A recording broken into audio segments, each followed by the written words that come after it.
इस पार glass bridge है, over bridge का जाल बिछ गया है, लेकिन हमारे यहाँ अभी भी चचड़ी का पुल है। हमारे यहाँ मधुबनी जिले में केंद्रीय विद्यालय की मांग है, कृषि महाविद्यालय की मांग है। पूरा उत्तर बिहार बाढ़ सुखाड़ से हर साल की विभीषिका झेलता है।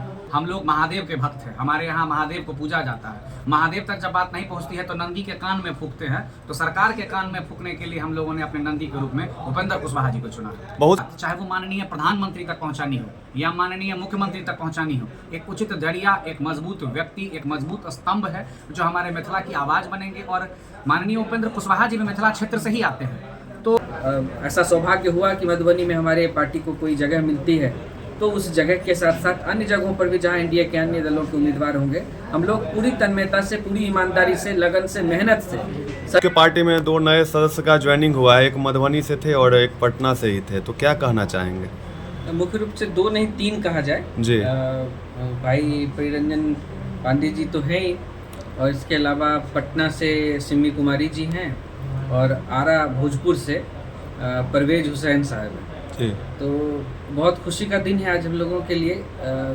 ख़ास तौर पे जो संगठन प्रिय लोग होते हैं, तो संगठन पे पूरी ईमानदारी से काम करने वाले लोग जब जुड़ते हैं तो खुशी दोगुनी तिगुनी होती है। पार्टी में जब नए लोग आते हैं तो खुशी की बात है ही, लेकिन मिथिला स्टूडेंट यूनियन जैसे महत्वपूर्ण संस्था के साथ जुड़े हुए किसी मित्र का पार्टी में ज्वाइन करना अपने आप में बहुत बड़ी बात है हम लोगों के लिए। और मुझे बहुत खुशी है कि पूरी टीम के साथ आज परिरंजन जी हमारी पार्टी में इन्होंने सदस्यता ग्रहण की है, और हम बहुत ढेर सारी शुभकामनाएं देते हैं। हम लोग मिलकर बहुत अच्छा काम करेंगे। हमारे जिला अध्यक्ष रंजीत भाई भी इस कार्यक्रम में मौजूद रहे, साथी हैं अभी भी, और पूरी टीम रंजीत जी के नेतृत्व में अच्छे से मधुबनी में काम करे, इसकी भी शुभकामनाएं हम जरूर देंगे।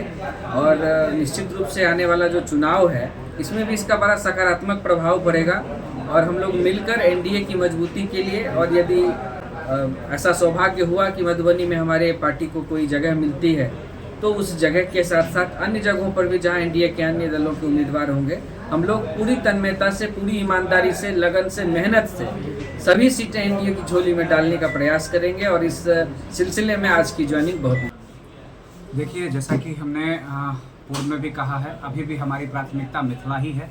जिस क्षेत्र से हम आते हैं, हमने अपने माननीय अध्यक्ष को भी यह सूचित किया है कि बिहार विकास के मामले में कितना भी आगे बढ़े, सरकार अपनी बात करे, सरकार अपनी दावे तो कर रही है, लेकिन इसमें कहीं ना कहीं हम देख रहे हैं कि गंगा के इस पार ग्लास ब्रिज है, ओवर ब्रिज का जाल बिछ गया है, लेकिन हमारे यहाँ अभी भी चचड़ी का पुल है। हमारे यहाँ मधुबनी जिले में केंद्रीय विद्यालय की मांग है, कृषि महाविद्यालय की मांग है। पूरा उत्तर बिहार बाढ़ सुखाड़ से हर साल की विभीषिका झेलता है। अन्य मुद्दे हैं हमारे यहाँ, जूट मिल, सूत मिल, पेपर मिल। तो हमारा पिछले 9 सालों का संघर्ष ये बताता है कि हम लोगों ने एम्स की लड़ाई लड़ी, हम लोगों ने एयरपोर्ट की लड़ाई लड़ी, कुछ लड़ाइयाँ सफल रहीं। हम लोगों ने सेशन की लड़ाई लड़ी है मुजफ्फरपुर यूनिवर्सिटी में, मधेपुरा यूनिवर्सिटी में और दरभंगा यूनिवर्सिटी में। कुछ चीज़ें पटरी पर आई हैं, लेकिन बहुत सारी चीज़ें अभी भी पटरी पर नहीं आई हैं। तो लगा कहीं ना कहीं उचित फोरम पर एक जगह जाके, जो कि 9 साल संघर्ष करते हुए हो गया है, तो एक प्रयास किया जाए। और हमारे जो नेता हैं, जिनको हमने नेता के रूप में स्वीकारा है, वो स्वाभिमानी नेता है। वो इस तरीके के नेता हैं कि उन्होंने एमएलसी का पद ठुकरा दिया। वो इस तरीके के नेता हैं कि केंद्रीय मंत्री रहते हुए अलायंस तोड़ के वो बाहर चले गए, क्योंकि वो इशू की राजनीति करते हैं। अभी भी आप देख रहे होंगे, वो पूरे बिहार में घूम घूम के डिलिमिटेशन पे बात कर रहे हैं, डिलिमिटेशन पर। और युवाओं को राजनीति में मौका देने की बात कोई पार्टी, कोई भी दल, कोई भी नेतृत्व तो नहीं कर रहा है। ये बात कहने में हम बिल्कुल भी नहीं हिचकेंगे। लेकिन हमारे नेता माननीय उपेंद्र कुशवाहा जी ये बात जोर शोर से महारैली करके प्रदेश के अन्य जगहों पर कह रहे हैं। तो हमें लगा कि नहीं, हमारी बात चाहे वो माननीय प्रधानमंत्री तक पहुंचानी हो या माननीय मुख्यमंत्री तक पहुंचानी हो, एक उचित जरिया, एक मजबूत व्यक्ति, एक मजबूत स्तंभ है जो हमारे मिथिला की आवाज बनेंगे। और माननीय उपेंद्र कुशवाहा जी भी मिथिला क्षेत्र से ही आते हैं। तो चूंकि बहुत समय से राजनीति कर रहे हैं, और आपको पता होगा कि मधुबनी में पूर्व में इनके नाम पे भी विधायक जीतते रहे हैं।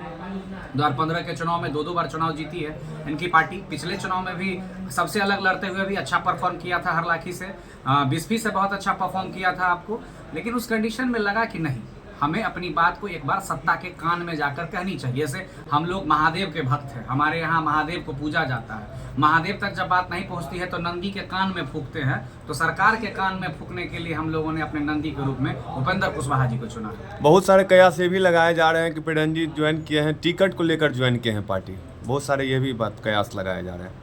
देखिए, सबसे पहली बात कि हमारे नेता को भी आपने सुना, हमारे नेता ने ये स्पष्ट रूप से कहा है कि गठबंधन की बात चल रही है, अलायंस की बात। अब मधुबनी में एक सीट बनेगी। हाँ, हमने मजबूती से अपने नेता के सामने ये प्रस्ताव रखा है कि चूंकि 2015 में आपने 2 सीटों पर चुनाव लड़ा और उसमें एक सीट चुनाव जीत गए आप और दूसरे सीट पर आपको हरा दिया गया था, वो किसी भी कारण से एक निर्दलीय उम्मीदवार के द्वारा, नहीं तो आप 2 सीट चुनाव जीते होते। तो वो एक ऐसा जगह है जहां उपेंद्र कुशवाहा के नाम पर लोग चुनाव जीत जाते हैं और हम लोगों के आने से भी क्षेत्र में नए युवा आज जुड़ेंगे, मजबूती आएगी। तो इस बार हमने अपने नेता के सामने कहा है और हमारे नेता ने हमें आशा नहीं भरोसा दिलाया है कि हर हाल में मधुबनी जिले से इस बार पार्टी चुनाव लड़ेगी। जिस तरह आप पहले जो है संगठन में रहकर मिथिला क्षेत्र के लिए, मधुबनी के लिए आवाज़ उठाते थे, क्या उस तरह आप आवाज़ उठाएंगे या फिर पार्टी में संतुलित हो जाए? आपने सुना नहीं हमने कौन सी पार्टी ज्वाइन की है? ज्वाइन करने को बिहार में दर्जनों पार्टी है, बड़ी पार्टी, छोटी पार्टी, हम कोई सी भी पार्टी ज्वाइन कर सकते हैं। हमने एक ऐसे नेता को चुना है जो मतवाला है, जो अपने मुद्दों की लड़ाई लड़ता है, अपने मुद्दों की बात करता है और मुद्दों से इतर जाने पे वो ये नहीं सोचता कि एमएलसी का पद जा रहा है कि मंत्री का पद जा रहा है कि हम सरकार से बाहर जा रहे हैं। तो हमने वैसे नेता को चुना है। तो निश्चित रूप से अपने नेता के पास, हमारे नेता ने हमें स्वच्छता दी है कि अपनी बात को मजबूती से हमारे पास रखें। हम आपकी बात को सक्षम नेतृत्व, चाहे वो प्रधानमंत्री हो या मुख्यमंत्री हो, उन तक वो अपनी बात रखेंगे। हमारे नेता को किसी बैसाखी की जरूरत नहीं है, वो जब चाहे देश के प्रधानमंत्री से और जब चाहे तो प्रदेश के मुख्यमंत्री, दोनों से ही संवाद करने में सक्षम है। इसीलिए यहाँ में हम आए हैं और संगठनिक रूप से काम करेंगे।